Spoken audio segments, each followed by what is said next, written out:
you can build this sliding splined miter jig.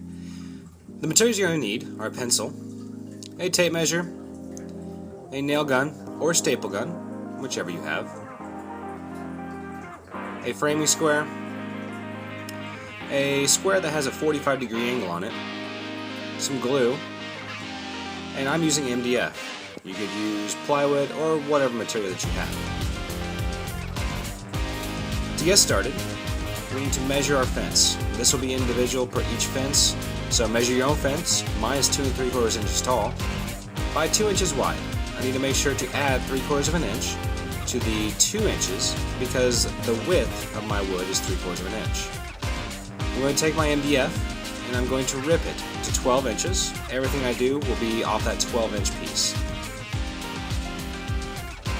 Next, I'm going to rip the 2 3/4 for the height, and then the 2 plus a 3/4 inch, making another 2 3/4 inch board for the top and width of my fence.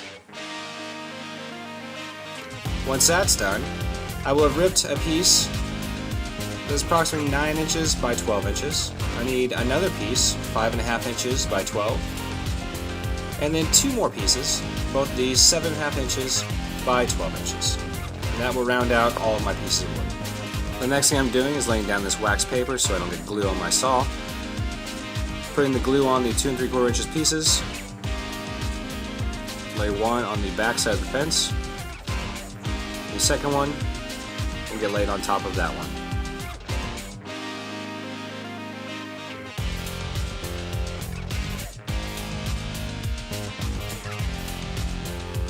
Next I will take the 9-inch by 12-inch board, place it up against where you see the glue mark already, line everything up, and I will reach for my clamps.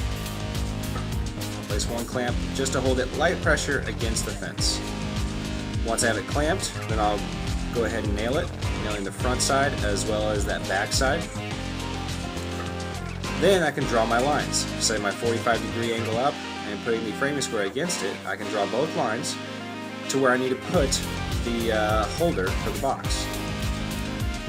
I can take the 5-inch piece as well, or 5.5-inch piece, and draw the same lines on it. Once the lines are drawn, then I need to take my 7.5-inch pieces and cut a 45-degree miter on the short ends, one short end of both pieces. Then I can line it up with glue on it, clamp it down,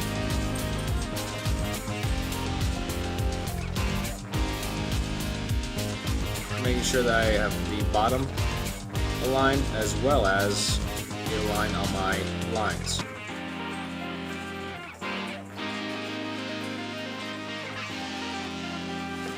Then I can move to the other side, put the glue on, line it up, and do the same thing by clamping it.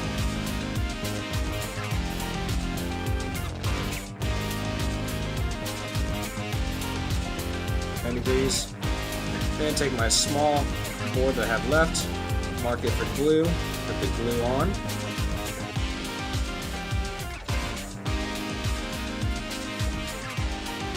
Put the entire thing together.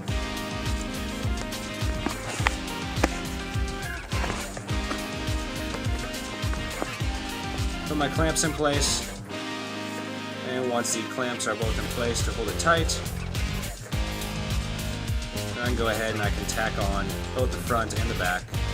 And just like that, you can make a sliding splined miter jig to put some creative edges on boxes or on a picture frame.